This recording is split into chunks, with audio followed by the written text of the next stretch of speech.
The Bad Batch Season 3 opens with a look at the Empire's plan for Omega, revealing a surprising connection to The Mandalorian. Star Wars The Bad Batch Season 3 kicked off with a 3-episode premiere on Disney+, including a surprise cameo from a major Star Wars villain.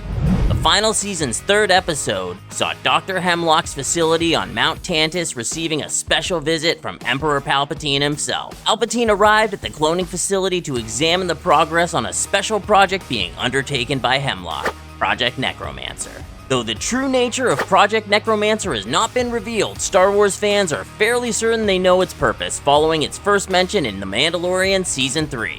The penultimate episode of The Mandalorian Season 3, The Spies, saw Project Necromancer mentioned during a meeting of the Imperial Remnant's Shadow Council. Its return in The Bad Batch confirms that this particular Imperial project was underway when the Empire still reigned, and before the days of the Remnant in the wake of Palpatine's defeat.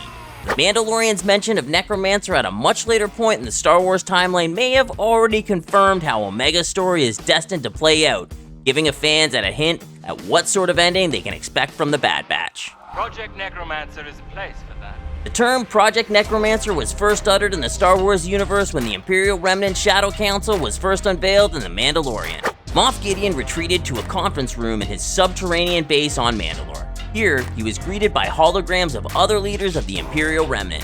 Chief among them was Brendol Hux, the father of General Armitage Hux from the Star Wars sequel trilogy. While discussing the Imperial Remnant's future and the possibility of Grand Admiral Thrawn's return, the Council made reference to Hux's work on Project Necromancer.